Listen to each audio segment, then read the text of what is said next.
Hello everyone, हाय। तो चलिए हम जो शुरू करने जा रहे हैं वो है source of energy. Source of energy पूरा थ्योरेटिकल चैप्टर है, तो जाहिर सी बात है मैं यहां लिखूंगा तो नहीं, बोर्ड में लिख कर रखूंगा और आपको समझाता जाऊंगा, क्योंकि लिखने पर अगर बैठ गया तो मेरे को लिखने में कम से कम 15 से 20 मिनट चला जाएगा। ओके, पहले ये बात समझ लो कि हम लोग पढ़ने कैसे वाले हैं। मैं पूरा लिख दूंगा, जैसे नॉन रिन्यूएबल, रिन्यूएबल का किसी का वर्किंग एक्सप्लेन करना हुआ, फ्यूल क्या है, कोल का फॉर्मेशन कैसे हुआ। अब इतना लिखने कौन जाएगा भाई, लिख के रखूंगा, सब समझाता जाऊंगा, एक एक चीज को समझते जाना अच्छे से, ठीक है। कहीं डाउट हुआ सब कुछ अवेलेबल है, पूछ लेना। तो एनर्जी का जो क्या क्या सोर्स है, इस पर क्वेश्चन मतलब सोर्स ऑफ एनर्जी। सोर्स मतलब क्या, जहां से कुछ चीज प्रोड्यूस हो रहा है, ठीक है। अब सवाल यहाँ किस टाइप की एनर्जी की बात की जा रही है। सोर्स ऑफ एनर्जी मतलब एनर्जी का सोर्स। एनर्जी तो बहुत तरह का हो सकता है, हीट एनर्जी हो सकता है, लाइट एनर्जी हो सकता है, साउंड एनर्जी हो सकता है, मैकेनिकल एनर्जी हो सकता है, इलेक्ट्रिकल एनर्जी हो सकता है, केमिकल एनर्जी हो सकता है। There are many varieties of energy. किसी भी एनर्जी का जो सोर्स है, जहां से वो पैदा हो रहा है, ठीक है, यहीं से इस चैप्टर की शुरुआत है। ओके, जैसे कोयला। कोयला किसका सोर्स है? कोयला सोर्स है हीट एनर्जी का, और किसका सोर्स है? लाइट एनर्जी का। जब कोयला को आप जला देते हो तो उससे हीट निकलता है और लाइट निकलता है। तो coal is actual the source of heat energy and light energy. Clear हुआ? ठीक है, तो यही हम लोग यहां जानने वाले हैं कि अलग अलग एनर्जी का क्या क्या सोर्स। एक्चुअली एनर्जी आ कहां से रहा है, जैसे सन क्या है? लाइट का सोर्स है, हीट का एक सोर्स है, ठीक है। अब बोलूंगा ये जो आप सूर्य की रोशनी देख रहे हो बाहर में, ये आ कहां से रहा है, ठीक है। उसका सोर्स क्या है? इस एनर्जी का सोर्स इज द सन। तो यहां पे सन की स्टडी करने वाले हैं। तो यहां सन की फिलहाल नहीं करेंगे, सन के बारे में थोड़ा मोड़ा पढ़ सकते हैं, ठीक है।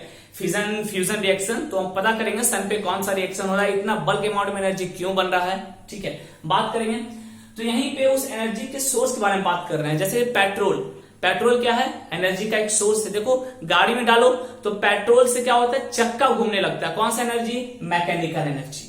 चक्का घूमना कौन सा एनर्जी है? Mechanical energy. फैन का घूमना मैकेनिकल एनर्जी। जहां मशीन्स काम करते हैं मैकेनिकल एनर्जी होता है, याद रखना, सिंपल। जहां मशीन्स काम करते हैं वहां पे मैकेनिकल एनर्जी होता है, ठीक है। तो पेट्रोल क्या है? पेट्रोल क्या किसका सोर्स है? पेट्रोल क्या कर रहा है? पेट्रोल से मैकेनिकल एनर्जी प्रोड्यूस हो रहा है। तो हम बोल सकते हैं petrol is the source of mechanical energy. Not only mechanical energy, ठीक है, बट आल्सो हीट एनर्जी और लाइट एनर्जी। अब जला दो उसको, देखो हीट निकलेगा, लाइट निकलेगा। तो बहुत सारे फॉर्म्स एनर्जी का एक को दूसरे में कन्वर्ट भी किया जा सकता है, कोई दिक्कत नहीं है। अंडरस्टूड? आप किस तरीके से यूज कर रहे हो वो आप पे डिपेंड करता है। तो फिलहाल हम इसी का डिस्कशन करेंगे। तो चलिए हम लोग पहला स्टार्ट करेंगे कि नेचर में क्या क्या सोर्स अवेलेबल है। सुनो, नेचर में क्या क्या सोर्स अवेलेबल है एनर्जी का। देखो हम जो भी एनर्जी प्रोड्यूस कर रहे हैं ना, या जो भी एनर्जी आपको मिल रहा है, मेन जो सोर्स है वो नेचर ही है, ठीक है। जैसे आप सिंपल बताओ, आयरन ले लो, आयरन को आप इलेक्ट्रिसिटी में लगा दो, आयरन गर्म हो जाएगा। आप बोलेगे iron is a source of heat energy, क्या ये सही है? नहीं। मेन सोर्स क्या है? मेन सोर्स है इलेक्ट्रिसिटी।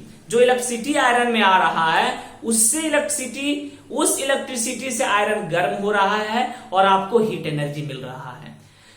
अब वो इलेक्ट्रिसिटी कहां से आ रहा है? वो इलेक्ट्रिसिटी चाहे वाटर से आए, वाटर मतलब समझ लो ना, hydro electricity power, hydro electricity, okay, आगे पढ़ाऊंगा। या कोल को बर्न करने से आए, तो मेन जो घूम फिर के आप जाओगे वो प्राकृतिक पे ही जाके गिरोगे, नेचर पे ही जाके गिरोगे, ठीक है। मेन जो हमारा सोर्स एनर्जी का वो नेचर से ही मिल रहा है, ठीक है। कोल से ही आप इलेक्ट्रिसिटी बना रहे हो, वाटर से ही आप इलेक्ट्रिसिटी बना रहे हो, अंडरस्टूड? तो the main source is the nature.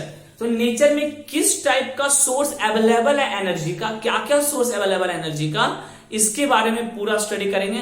तो टॉपिक का नाम जो है पहला, renewable and non renewable source of energy. चलो यहां तो पहले नोट डाउन कर लो, ये सब नोट डाउन करने का नहीं है। चले देखें, वो है अलबेला मत नैनो वाला। आ जाओ। तो देखो सोर्स ऑफ एनर्जी, पहले डिफिनेशन पढ़ लेते हैं, फिर आगे की बात करेंगे। डिफिनेशन क्या सुनो, source of energy is defined as the things, वैसा हर चीज which provide a large amount of energy, जो बड़े बड़े अमाउंट में क्या दे, एनर्जी दे, ठीक, for a long period of time, एक लंबे समय के लिए, जो लंबे समय के लिए बड़े बड़े अमाउंट में एनर्जी मेरे को प्रोवाइड करे, लार्ज अमाउंट में एनर्जी प्रोवाइड करे, उसे बोलते हैं एक्चुअल में सोर्स ऑफ एनर्जी। जैसे कोयला, petrol, these are the real source of energy जो लंबे समय के लिए मुझे एनर्जी प्रोवाइड करता है।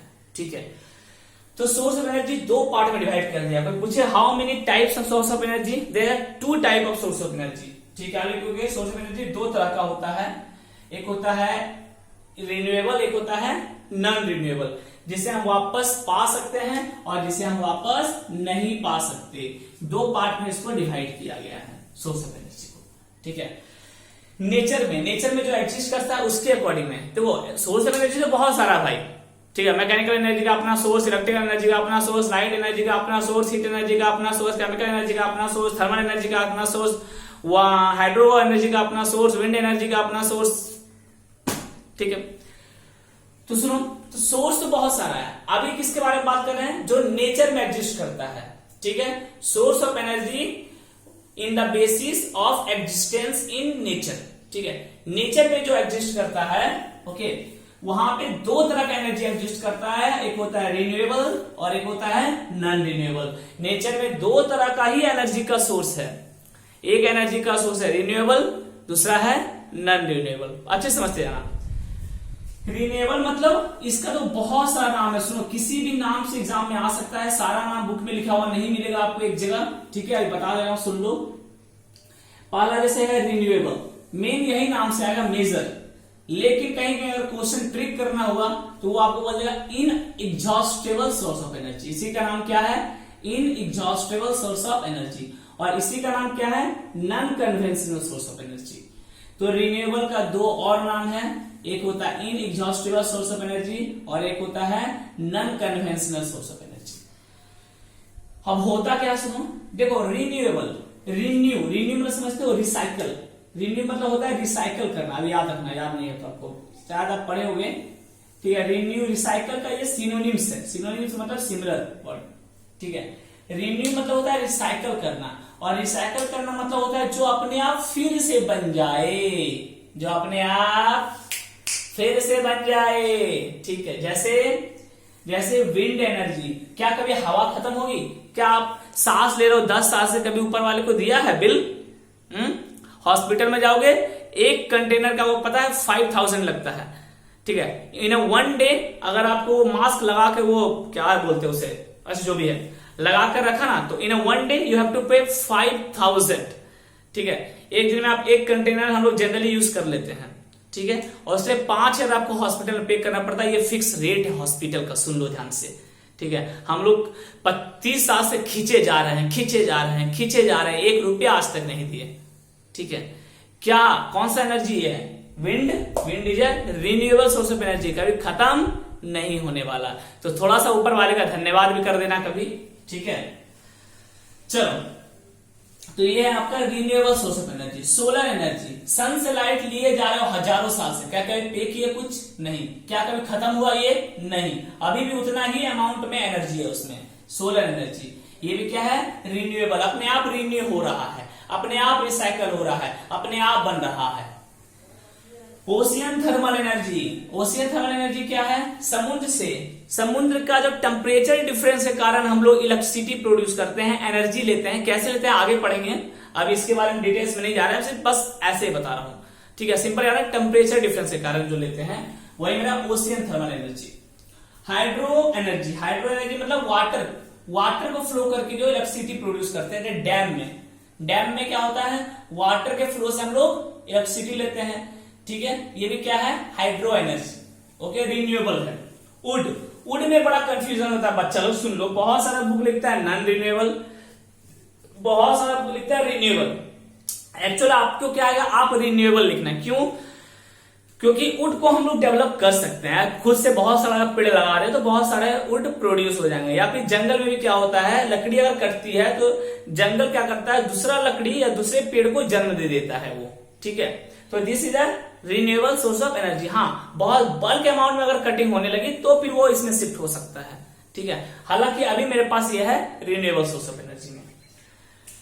ठीक है। नॉन कन्वेंशनल मतलब क्या हुआ? नॉन कन्वेंशनल जैसे बिजनेस पर्पस से एक तरह से हम लोग यूज नहीं कर सकते। जैसे कोयला को हम लोग बिजनेस पर्पस के लिए यूज करते हैं, पेट्रोल को बिजनेस पर्पस के लिए यूज करते हैं, नेचुरल गैस जो एलपीजी आपके घर में आता है बिजनेस पर्पस के लिए यूज करते हैं, यूरेनियम जो होता है पावर प्लांट में यूज करते हैं, बिजनेस पर्पस के लिए यूज करते हैं, सेल करने के लिए यूज करते हैं, एक कंट्री से दूसरे कंट्री में, ठीक है, इंपोर्ट एक्सपोर्ट लगा रहता है। लेकिन कभी देखो यहाँ का सन का थोड़ा रोशनी चलो दूसरा कंट्री में दे दें भैया, थोड़ा पैसा दे रहा लो हम तुम्हें ज्यादा सन का थोड़ा रोशनी दे दें, आज आ जाओ थोड़ा ज्यादा पानी दे दें तुम्हें आज, ऐसा होता है क्या?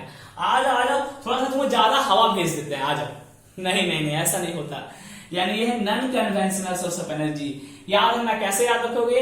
नॉन कन्वेंशनल, कन्वेंशनल मतलब हो गया सिंपल समझो बिजनेस पर्पस के लिए यूज करते हैं, तो इसे बिजनेस पर्पस के लिए यूज नहीं करते, यानी नॉन कन्वेंशनल। नॉन कन्वेंशनल इन एग्जॉस्टेबल मतलब एग्जॉस्टेबल मतलब खत्म हो जाना, इन एग्जॉस्टेबल यानी जो खत्म ना हो। यानी क्या क्या नाम रिन्यूएबल का? एक तो रिन्यूएबल जिसे रिन्यू किया जा सकता है, जिसे फिर से प्रोड्यूस किया जा सकता है। इन एग्जॉस्टेबल जो एग्जॉस्ट ना हो, वापस प्रोड्यूस हो जाए, वापस आ जाए। नॉन कन्वेंशनल जिसे बिजनेस पर्पस के लिए नहीं यूज कर सकते, सभी के पास इक्वल अमाउंट में वो अवेलेबल है, ठीक है।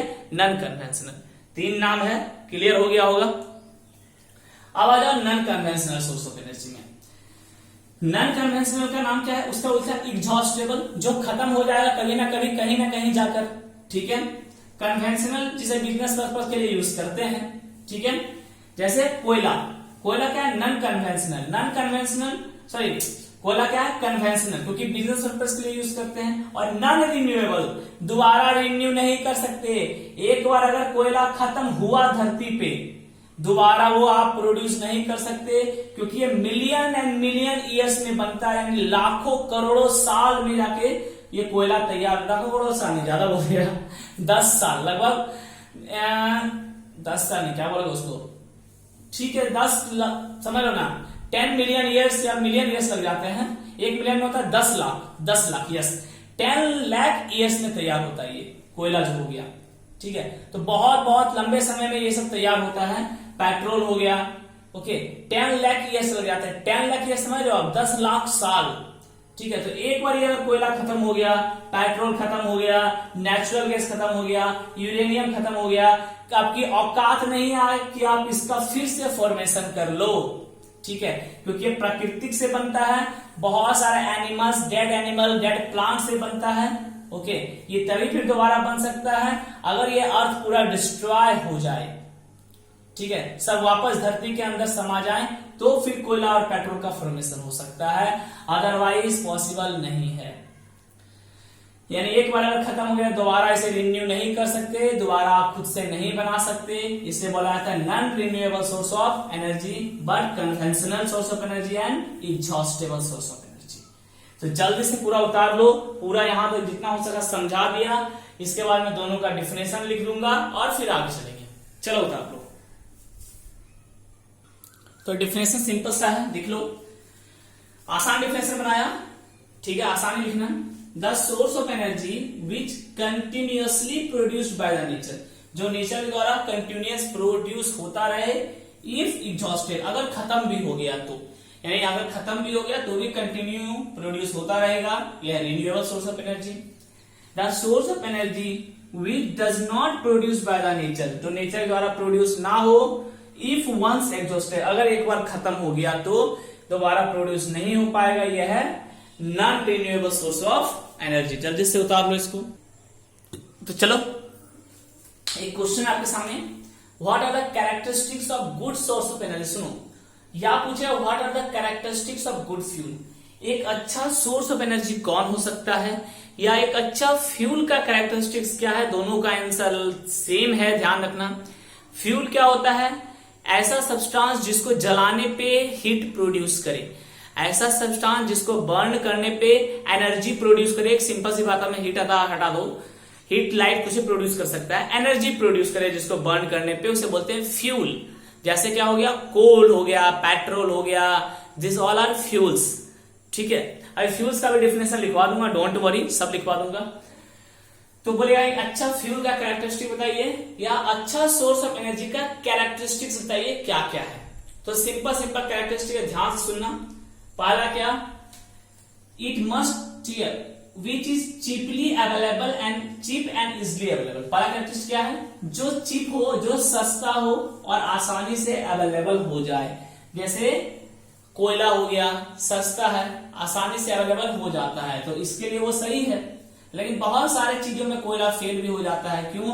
क्योंकि उससे बहुत इन्वायरमेंटल पॉल्यूशन होता है, इसलिए हम इसे अच्छा फ्यूल नहीं मानते। एलपीजी, हाँ एलपीजी अच्छा फ्यूल है, क्यों? चीपली और इजिली अवेलेबल है। अच्छा, easy to store and easy to transport. Easy store करने में भी आसान है, सिलेंडर में भर देते हैं, और ट्रांसपोर्टेशन में भी ठीक है, इजी है। Does not cause environmental pollution. जैसे एलपीजी जो घर में जलाते हो उससे क्या कोई धुआं निकलता है? नहीं, इन्वायरमेंटल पॉल्यूशन वो नहीं करता। ठीक है। शुड नॉट प्रोड्यूस एस मतलब छाई। जैसे कोयला को जलाकर छोड़ दो, थोड़ी देर बाद आपको छाई मिलेगी, ठीक है, लेकिन एलपीजी में क्या आपको छाई मिलता सिलेंडर के अंदर? नहीं, ठीक है, तो ये कोई एस प्रोड्यूस भी नहीं करता। आगे अब ये सुनो, ये दोनों अभी हम स्टडी करेंगे, अभी लिख लो। Calorific value must be high. Calorific value high होना चाहिए, ठीक है, and ignition temperature should be moderate. Ignition temperature moderate होना चाहिए। मॉडरेट मतलब क्या होता है? Neither very high nor very low, ये होता है moderate. Neither very high nor very low, ना तो बहुत ज्यादा होना चाहिए ना तो बहुत कम होना चाहिए। तो इन दोनों में मैं बताता हूं क्या होता है, अभी दिमाग में रखना। Calorific value must be very high, calorific value high होना चाहिए एक अच्छे फ्यूल के लिए, एक अच्छे सोर्स ऑफ एनर्जी के लिए। और इग्निशन टेम्परेचर मॉडरेट होना चाहिए। इग्निशन टेम्परेचर इसका ना तो ज्यादा हाई होना चाहिए और ना ही ज्यादा लो होना चाहिए। तो ये 6 कैरेक्टरिस्टिक्स है, ओके, एक गुड फ्यूल का, एक अच्छा सोर्स ऑफ एनर्जी का। लास्ट का 2 कैरेक्टरिस्टिक्स में भी बात करेंगे और फ्यूल का डेफिनेशन लिखेंगे। पहले यहां तक अच्छे से उतार लो आप। चलो, अगला जो टॉपिक है कैलोरीफिक वैल्यू, इसको स्टार मार्क कर लो, एग्जाम में कई बार पूछा गया है और बहुत इंपॉर्टेंट है, अच्छे समझना। जनरली फ्यूल का 2 ही कैरेक्टरिस्टिक्स देखा जाता है। जनरली अगर अच्छा कैरेक्टरिस्टिक देखना है, जैसे कि लड़के में अच्छा गुण देखना है, तो उसका व्यवहार, उसका स्वभाव, उसका एटीट्यूड देखा जाता है, ठीक है, उसके बेसिस पे डिसाइड किया जाता है वो लड़का अच्छा है या बुरा है। जैसे मैं अच्छा हूं, ठीक है।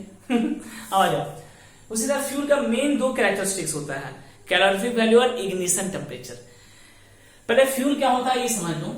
The material which produce heat energy on burning. वैसा हर चीज जो हीट एनर्जी प्रोड्यूस करे जलाने पे, बर्न करने पे, ठीक है, उसे बोलेंगे हम लोग फ्यूल। जैसे पेट्रोल को जलाओ तो हीट मिलेगा, कोल को जलाओ हीट मिलेगा, एलपीजी जलाओ हीट मिलेगा, वुड जलाओ हीट मिलेगा। ये सब क्या है? फ्यूल्स है, ठीक। इसका पहला कैरेक्टरिस्टिक होता है क्या? मेन इंपॉर्टेंट कैरेक्टरिस्टिक तो बहुत सारा है, अच्छे गुड फ्यूल का कैरेक्टरिस्टिक लिखा दिया, लेकिन फ्यूल का अगर बात करें तो मेजर कैरेक्टरिस्टिक होता है कैलोरीफिक वैल्यू। क्या है? अच्छा समझना, the total amount of heat produce, जितना टोटल हीट प्रोड्यूस हो जाए, किससे? By a unit mass of fuel, by burning of unit mass of fuel completely. क्या मतलब हुआ? सुनो, मानो एक फ्यूल आप लिए कोल, मानो आप 1 ग्राम कोल लिए, कितना लिए? 1 ग्राम कोल लिए, ठीक है। मानो आप 1 ग्राम वुड लिए, 1 ग्राम क्या लिए? वुड लिए, 1 ग्राम वुड लिए। चलो मान लो 1 ग्राम डीजल लिए, सबको 1-1 ग्राम तोड़ के ले रहे हो आप, बटखेरा रख लिए और सबको तोड़ के 1-1 ग्राम ले रहे हो। 1 ग्राम डीजल लिए। चलो 1 ग्राम पेट्रोल लिए, 1 ग्राम पेट्रोल लिए, ठीक है। इसको बोलते हैं यूनिट मास। यूनिट मास मतलब 1 में लेना है, चाहे आप 1 ग्राम भी ले सकते हो, सुन लो, या 1 किलोग्राम भी ले सकते हो, कोई दिक्कत नहीं है, ठीक है, लेकिन यूनिट में लेना है आपको, 1 लेना। अगर 1 किलोग्राम लोगे तो सब 1 किलोग्राम लोगे, 1 ग्राम लोगे तो सब 1 ग्राम लोगे। ऐसा नहीं कर सकते कि इसको ग्राम में ले लिए, इसको किलोग्राम में ले लिए, नहीं, एक ही यूनिट में सबको रखोगे, ठीक है, अब सुनो, तो यूनिट ग्राम ऑफ फ्यूल लेने से, जैसे यूनिट ग्राम कोल लिए, यूनिट ग्राम वुड लिए, यूनिट ग्राम डीजल लिए, यूनिट ग्राम पेट्रोल लिए, इस सबको अगर बर्न कर देंगे, सबको क्या करेंगे हम, जलाएंगे, मतलब सबको जला रहे हैं, जल रे जल तू जल, सबको क्या कर दो आप, बर्न कर दो, इसको भी बर्न कर दिए, इसको भी बर्न कर दिए, इसको भी बर्न कर दिए, और इसको भी बर्न कर दिए। सबको जलाने पे जितना total amount of heat produce होगा, ठीक है, जैसे कोयला को जलाओगे तो 33,000 जूल हीट मिलेगा, हीट को जूल में बोलते हैं। वुड को जलाओगे तो 17,000 जूल हीट मिलेगा, ज्यादा नहीं मिलेगा। डीजल जलाओगे तो 45,000 जूल हीट मिलेगा। पेट्रोल जलाओगे 50,000 जूल हीट मिलेगा, ये एक्चुअल में है, ठीक है, ओके सही है, जूल। यानी सबको आप 1-1 ग्राम जलाए, ठीक है, तो कोयला में आपको 33,000 जूल हीट मिला, वुड में आपको 17,000 जूल मिला, डीजल में 45,000 मिला, और पेट्रोल में 50,000 मिला। आप अगर किसी में खाना बना रहे हो तो किस में बनाना चाहोगे, पेट्रोल में बनाना चाहेंगे, ज्यादा हीट दे रहा है, जल्दी खाना बनेगा, ठीक है, क्लियर है। तो क्या होगा, कैलोरीफिक वैल्यू के अगर आधार पे देखें, सबसे अच्छा फ्यूल क्या है, सबसे अच्छा फ्यूल पेट्रोल है, और होता भी है, petrol is one of the best fuel. क्यों, ट्रांसपोर्टेशन भी इजी है, चीपली अवेलेबल भी है, एस प्रोड्यूस भी नहीं करता है, इन्वायरमेंट पॉल्यूशन थोड़ा करता है, ठीक है, हाँ, लेकिन कैलोरीफिक वैल्यू भी हाई होता है। तो ये सब क्या है, इसका इंपॉर्टेंस है, यही होता है कैलोरीफिक वैल्यू। समझ में आ गया होगा, ठीक है। यानी 1 ग्राम सबको ले लो, 1-1 ग्राम, अब सबको जला दो, जितना जितना अमाउंट और सब हीट प्रोड्यूस किया, ठीक है, इसी को बोलेंगे हम, क्या बोलेंगे, calorific value of that fuel, ठीक है। कैलोरीफिक 2 ग्राम जलाएंगे, 2 ग्राम को नहीं बोलेंगे कैलोरीफिक वैल्यू, सुनो ध्यान से, सुनो ध्यान से, सुनो ध्यान से। 2 ग्राम जलाएंगे तो कितना मिलेगा, बोलोगे सर 1 लाख जूल मिलेगा, लेकिन उसे कैलोरीफिक वैल्यू नहीं बोलेंगे, बोलेंगे हम 5 ग्राम फ्यूल को जलाए, क्या उसे पहले कैलोरीफिक वैल्यू बोलेंगे, नहीं। कैलोरीफिक वैल्यू कब बोलते हैं, जब यूनिट मास को जलाया जाता है, जब 1 ग्राम को जलाओगे आप, ठीक है। हाँ, अगर 5 ग्राम को जला दिए तो उसमें से निकालो कि 1 ग्राम जलाने पे कितना हीट प्रोड्यूस हुआ, वो 1 ग्राम जलाने पे जितना हीट प्रोड्यूस हुआ उसे बोलेंगे कैलोरीफिक वैल्यू। इसका यूनिट क्या होता है, यूनिट भी सुन लो, कैलोरीफिक वैल्यू क्या, तो 1 ग्राम जलाने पे कितना हीट प्रोड्यूस हुआ, सुनो, तो मान लेते हैं हम, सुनो, ठीक है, कुछ आपके पास ग्राम होगा, x ग्राम जलाने पे मान लेते हैं J amount of heat produce हुआ, तो 1 ग्राम जलाने पे कितना होगा, J/x, ठीक है। यूनिट क्या होगा इसका, क्या बता रहे, इसको छोड़ दो, हटाओ, इतना कंफ्यूजन में क्यों जाना, यूनिट जाना है ना। देखो, पर ग्राम कितना जूल हीट प्रोड्यूस हुआ पर ग्राम, सीधा सिंपल, ठीक है। हाई, कितना total amount of heat produce हुआ पर ग्राम, यानी यूनिट ग्राम में निकालते हो ना, वही मैं बात कर रहा था अभी। x ग्राम में J amount of joule heat, तो 1 ग्राम में कितना होगा, J/x, यानी J/x ग्राम, तो J/ग्राम आ गया, यही है इसका यूनिट। SI यूनिट को पूछे तो जूल पर ग्राम, ठीक है। पर ग्राम में कितना अमाउंट, कितने ऑफ हीट प्रोड्यूस हो रहा है, या कितना जूल ऑफ हीट प्रोड्यूस हो रहा है, इसी को बोलते हैं कैलोरीफिक वैल्यू। एक यूनिट मास में लेना, ध्यान रखना, ठीक है, ठीक है। आपको क्या होगा, जैसे और मैं बता रहा हूं, सुनो ध्यान थोड़ा सा इसको, मानो मैं बोल दिया आपको, सुनना ध्यान से, मानो बोल दिया, सुनो, mkg मैंने आपको बोला, mkg कोई फ्यूल है, mkg फ्यूल है, जिसको बर्न करने पे W amount of W joule of heat produce हो रहा है, कितना, H जूल मान ले, चलो H joule of heat produce हो रहा है, ठीक है। कोई mkg का फ्यूल है जिसको जलाए तो, ठीक है, H मानो नहीं, M ले लेते हैं, number, M joule of heat produce हो रहा है, ठीक। तो सुनो, क्या ये कैलोरीफिक वैल्यू है, नहीं। कैलोरीफिक वैल्यू कितना होता है, यूनिट मास को जलाने पे, तो mkg को जलाने पे इतना हीट प्रोड्यूस हुआ, तो 1 kg को जलाने पे कितना होगा, तो N/m हो जाएगा, N/m क्या हो जाएगा, N का जूल पर kg, ये हो जाएगा यूनिट।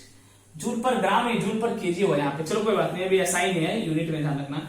यूनिट बहुत सारे, जूल पर ग्राम हो सकता है, एसआई बोलोगे तो जूल पर केजी बोलोगे, ध्यान रखना। ये है एसआई में, एसआई में ये है जूल पर केजी। तो जूल एसआई में है तो आपको ग्राम नहीं रखना होगा, आपको किलोग्राम रखना होगा, ठीक है। तो जूल पर केजी क्या है, एसआई। अब ग्राम को केजी में कन्वर्ट करना आप जानते हो। तो ये है कैलोरीफिक वैल्यू। तो यहां बोलेंगे कैलोरीफिक वैल्यू कितना है, तो कैलोरीफिक वैल्यू बता दे कैसे निकालते हैं, N/m जूल पर केजी। आप ग्राम में भी कन्वर्ट कर सकते हो। बात समझ में आई। कैलोरीफिक वैल्यू क्या है, यूनिट मास को जलाने पे कितना हीट प्रोड्यूस हुआ, बस खत्म, यही है कैलोरीफिक वैल्यू। चलो जल्दी से यहां तक उतारो पूरा अच्छे से। चलो हो गया। अच्छा एक चीज और इसमें पूछ रहा है, ऐसा कौन सा फ्यूल है जिसका सबसे हाईएस्ट कैलोरीफिक वैल्यू होता है, मतलब क्या हुआ, जिसका 1 ग्राम जलाने पे बहुत बड़ा अमाउंट में एनर्जी रिलीज होगा। ये तो छोटा छोटा अमाउंट है। तो याद रखना सबसे बड़ा, सबसे भयानक जो फ्यूल होता है वो होता है हाइड्रोजन। हाइड्रोजन याद रखना, हाइड्रोजन का कैलोरीफिक वैल्यू सबसे ज्यादा होता है, कितना, इतना जूल पर ग्राम। सोचो आप क्या होगा, 1 ग्राम जलाओगे तो 1,50,000 जूल एनर्जी निकलेगा, 1,50,000। माय गॉड, समझ रहे हो आप, इतना एनर्जी निकलता है 1 ग्राम हाइड्रोजन को जलाने पे। सोचो कितना डेंजर है अगर हाइड्रोजन, समझ रहे हो। और यही रिएक्शन हो रहा है मेरा सन पे, जिसकी वजह से इतना बल्क में आपको एनर्जी मिल रहा है, क्योंकि वहां हाइड्रोजन की मात्रा बहुत है, ठीक है। अभी बात करेंगे जब सन पे आएंगे तो याद रखना, पूछे fuel with fuel of maximum calorific value, fuel of maximum calorific value, कौन सा फ्यूल है, ये है हाइड्रोजन। लिख लो, hydrogen is the fuel which have maximum calorific value, कितना, याद रखना इसको, 1,50,000 जूल पर ग्राम, ठीक है। ये सब 3-4 तो याद रखना, एग्जाम में अगर एग्जाम्पल बोले तो लिख देना, ठीक है। 2-3 याद रखना, कोई दिक्कत नहीं है, इसमें दिमाग लगाने वाली चीज नहीं, याद रखना है आपको। चलो इसका दूसरा कैरेक्टरिस्टिक आते हैं फ्यूल का। पहला तो कैलोरीफिक वैल्यू हो गया, आ जाओ दूसरा। ये ला ला ला ला ला ला।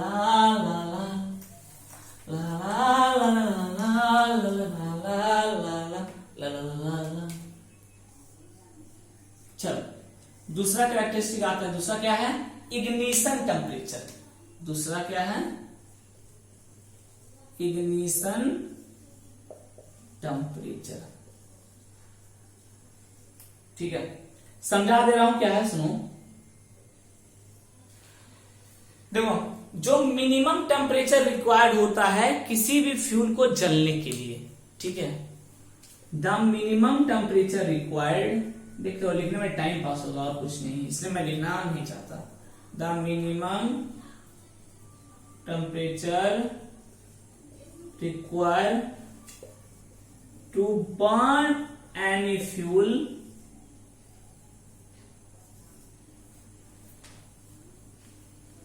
ठीक है। The minimum temperature required in which the fuel start burning, ठीक है, in which fuel start burning and catch fire, ठीक है। इसे बोलते हैं इग्निशन टेम्परेचर। देखो वह वुड को आप जलाओ। देखो मैं सुन ध्यान से, मैं 3-4 टाइप का फ्यूल दे रहा हूं, ठीक है, सुनना ध्यान से। एक जगह मैंने आपको दिया पेट्रोल, ध्यान समझना। एक लड़का को मैंने दिया एलपीजी, एक लड़का को मैंने दे दिया हाइड्रोजन, एक लड़का को मैंने दे दिया वुड, और एक लड़का को मैंने दे दिया कोल। सबको मैंने एक एक माचिस थमा दी। मैं बोला देखता हूं कौन सबसे पहले अपने फ्यूल को जला पाता। आपको क्या लगता है सबसे पहले कौन सा फ्यूल जलेगा? बिल्कुल सही लग रहा है, हाइड्रोजन। हाइड्रोजन में जैसे ही थोड़ा सा भी चिंगारी मिलेगी, बूम बूम बूम, तुरंत से वो विस्फोट कर जाएगा, तुरंत से वो जल जाएगा। यानी इसमें बहुत मिनिमम टेम्परेचर चाहिए जलने के लिए। थोड़ा सा भी आप टेम्परेचर दो, थोड़ा सा भी चिंगारी मिलेगा, ब्लास्ट हो जाएगा। ठीक है, पेट्रोल में क्या उसके बाद बताऊं, उसके बाद एलपीजी। एलपीजी में भी थोड़ा सा चिंगारी जहां मिला, ये आग पकड़ ले। ऐसे हर देखो एलपीजी का खुला रह जाता है और गलती से आपने माचिस मार दिया या लाइटर मार दिया तो ब्लास्ट हो जाता है, क्योंकि थोड़ा सा अगर टेम्परेचर मिला तो एलपीजी बर्न हो जाएगा। तो पहला नंबर में हाइड्रोजन, दूसरा नंबर में एलपीजी, तीसरा में अब और क्या, पेट्रोल। पेट्रोल को थोड़ा ज्यादा टेम्परेचर चाहिए, एलपीजी से तो ज्यादा ही चाहिए। अब वहां पेट्रोल है, यहां मैं माचिस दे रहा हूं, क्या पेट्रोल जल जाएगा? नहीं, इसमें थोड़ा टेम्परेचर ज्यादा चाहिए, लेकिन एलपीजी को कम टेम्परेचर में ही जल जाता है। ठीक है, उसके बाद फोर्थ नंबर में क्या आएगा, वुड, और सबसे लास्ट में आएगा कोल। तो देखो सब, जब मिनिमम टेम्परेचर जो रिक्वायर्ड होता है, इसके लिए कुछ टेम्परेचर रिक्वायर्ड होगा, इसके लिए कुछ टेम्परेचर रिक्वायर्ड होगा, तो उस मिनिमम टेम्परेचर को बोलते हैं इग्निशन टेम्परेचर। जस्ट इग्नाइट कर दे, इग्नाइट वो समझते हो ना, इग्नाइट कर दे मतलब शुरू कर देना। ठीक है, the minimum temperature required in which fuel start burning, वह मिनिमम टेम्परेचर, वह कम से कम टेम्परेचर, ठीक है, जिसमें फ्यूल जलना शुरू कर दे। ठीक है, एंड कैच फायर, क्या लग जाए उसमें, आग लग जाए, उसे बोलते हैं इग्निशन टेम्परेचर। तो सब फ्यूल का अपना अपना इग्निशन टेम्परेचर होता है। अब यही मैं बोला, सुनो, पहले क्या बोला था, गुड फ्यूल में calorific value must be very high, calorific value high होना चाहिए, क्योंकि ज्यादा अमाउंट ऑफ हीट मिलेगा तभी तो अच्छा फ्यूल है। लेकिन इग्निशन टेम्परेचर मॉडरेट होना चाहिए। अब इस बात का समझो, क्वेश्चन पूछता है व्हाई मॉडरेट, क्योंकि इग्निशन टेम्परेचर अगर बहुत कम रहा, ठीक है, दो तरह होता है, चाहे बहुत ज्यादा रहा या बहुत कम रहा। बहुत कम इग्निशन टेम्परेचर अगर रहा तो बहुत खतरनाक है, तो वो विस्फोट करा देगा फ्यूल। ठीक है, कोई घर में थोड़ा मोड़ा तो माचिस वाचिस मारते ही रहते हैं हर जगह, सिगरेट पीते हैं माचिस मारते हैं, अगरबत्ती जलाते हैं माचिस मारते हैं, गैस जलाते हैं लाइटर मारते हैं या माचिस मारते हैं, समझ रहे हो, लालटेन जलाते हैं माचिस मारते हैं, पेपर जलाते हैं उसमें माचिस मारते हैं। यानी हर समय हमारा आग के साथ खेलना लगा रहता है। ठीक है, समझ रहे हो ना। तो अगर इग्निशन टेम्परेचर बहुत कम रहा फ्यूल का और आप माचिस मारे तो तुरंत उसमें आग पकड़ लेगा और आपके घर को जला देगा।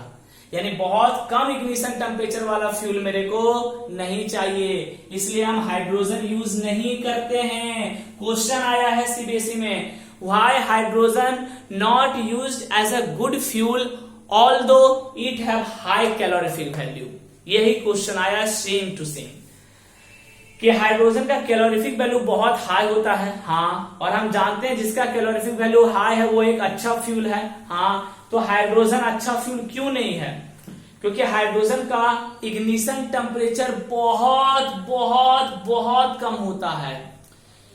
यानी अगर थोड़ा सा भी कहीं से भी आस पड़ोस से भी चिंगारी मिल गया ना, तो वो तुरंत ब्लास्ट कर जाएगा और आपको ले उड़ेगा। ठीक है, इसलिए हाइड्रोजन को हम लोग गुड फ्यूल में नहीं रखते, नहीं रखते, नहीं रखते।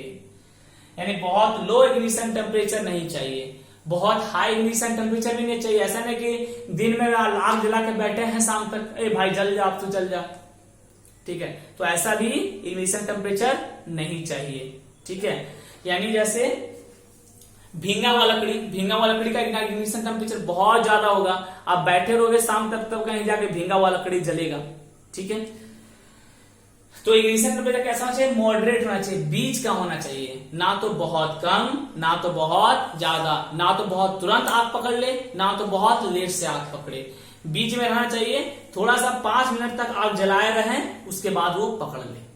ठीक है, तो ये मेरा बेस्ट होता है फ्यूल, वैसा फ्यूल मेरे लिए बेस्ट है।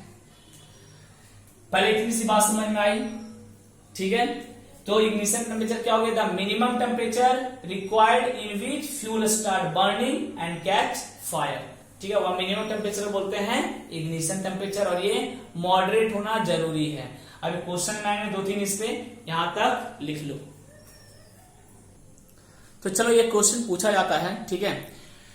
Why LPG is a good fuel although it has low calorific value than hydrogen? LPG एक अच्छा फ्यूल क्यों है, हालांकि इसका कैलोरीफिक वैल्यू क्या होता है, कम होता है हाइड्रोजन से, फिर भी। या पूछ देगा why hydrogen is not a good fuel, ये भी हाइड्रोजन अच्छा फ्यूल क्यों नहीं है, एक्सप्लेन करो।